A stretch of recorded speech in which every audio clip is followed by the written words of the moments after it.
O presidente paraguaio Santiago Peña assinou um decreto que classifica as facções criminosas brasileiras, Comando Vermelho e Primeiro Comando da Capital, como organizações terroristas internacionais, autorizando as Forças Armadas do país a atuar de forma independente contra esses grupos.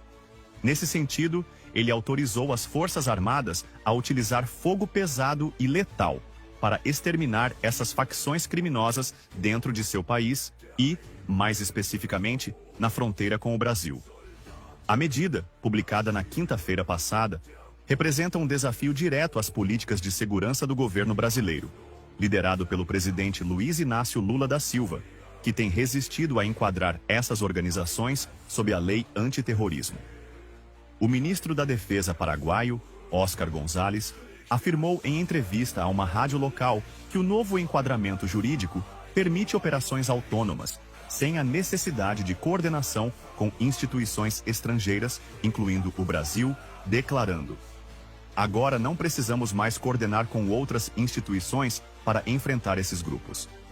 Após o governo do Rio de Janeiro realizar uma operação militar contra os narcoterroristas e as facções criminosas no Rio de Janeiro na semana anterior, que deixou um saldo de pelo menos 117 CPFs cancelados, as facções criminosas começaram a se expandir ainda mais para outros estados, fugindo de mais ações do governo do Rio de Janeiro, que irá realizar mais ações nos próximos dias, e que muitos desses chefes e facções criminosas certamente irão sair do Brasil e irão se esconder em países vizinhos, como por exemplo, o próprio Paraguai.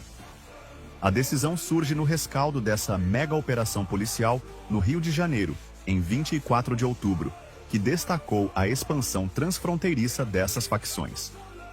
De acordo com o decreto, há evidências suficientes da presença operativa do Comando Vermelho e do Primeiro Comando da Capital no território paraguaio, onde eles utilizam o país como base para tráfico de drogas, lavagem de dinheiro e armazenamento de armas, ameaçando a soberania nacional.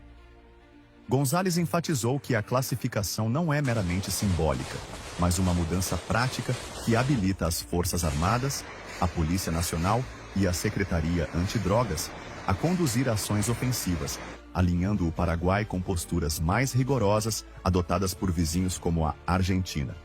No Brasil, essas facções têm causado devastação generalizada, transformando o crime organizado no maior negócio ilegal do país e uma ameaça existencial à sociedade. Originadas nas prisões nas décadas de 1970 e 1990, o Comando Vermelho e o Primeiro Comando da Capital operam como impérios criminosos, sustentados principalmente pelo tráfico de drogas, mas também por roubo de cargas, latrocínio, fraude, extorsão e lavagem de dinheiro, gerando uma economia paralela estimada em bilhões de reais anualmente.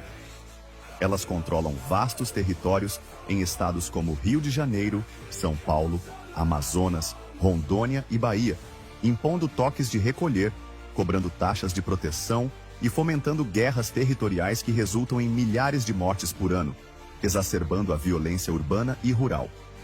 A população civil é a principal vítima desse ciclo de destruição. Famílias são dilaceradas por balas perdidas em confrontos, jovens são recrutados à força para o crime, e moradores de favelas e periferias vivem sob constante medo, com aumento de transtornos mentais como depressão e ansiedade. Comunidades inteiras são arrasadas, com o tecido social rompido por uma violência que se infiltra em todos os aspectos da vida cotidiana, desde o comércio local até a educação e a saúde pública.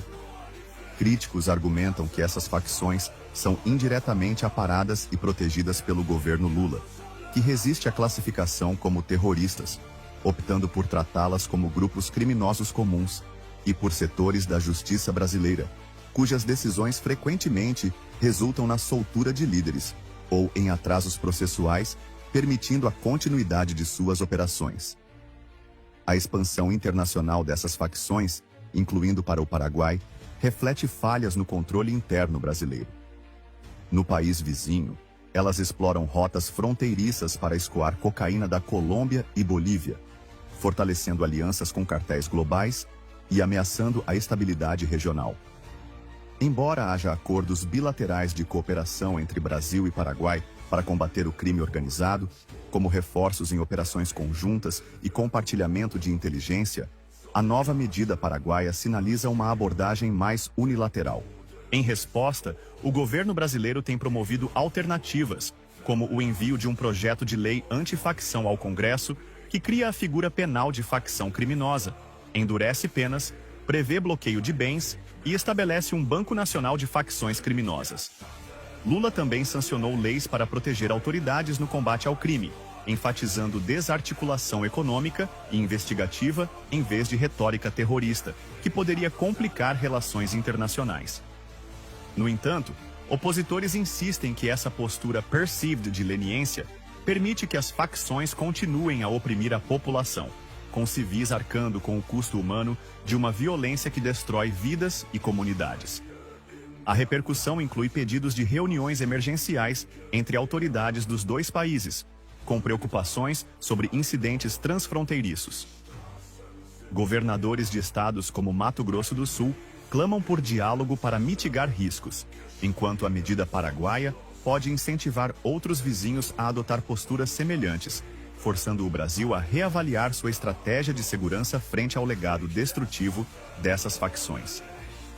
Essa classificação e autorização militar pelo Paraguai marcam uma virada no combate ao crime organizado transnacional, alinhando o país com uma doutrina de narcoterrorismo, que prioriza ações enérgicas e independentes. Para o Brasil, o impacto pode ser duplo. Por um lado, pode reduzir o fluxo de drogas e armas pela fronteira, aliviando pressões internas. Por outro, expõe divisões políticas, com a oposição usando o exemplo paraguaio para criticar a suposta leniência do governo Lula. No entanto, o governo brasileiro nada poderá fazer para evitar ou interromper essas operações militares autorizadas, pois elas ocorrem integralmente dentro do território soberano do Paraguai, respeitando princípios de não interferência em assuntos internos previstos em tratados internacionais e no Mercosul. Qualquer tentativa de obstrução seria vista como violação da soberania, potencialmente danificando relações bilaterais já tensionadas pelo crime organizado, e limitando o Brasil a negociações diplomáticas ou reforços em sua própria fronteira para mitigar repercussões. Essa dinâmica reforça a necessidade de maior cooperação regional, mas destaca como decisões unilaterais podem redefinir o equilíbrio de poder na luta contra facções que transcendem fronteiras.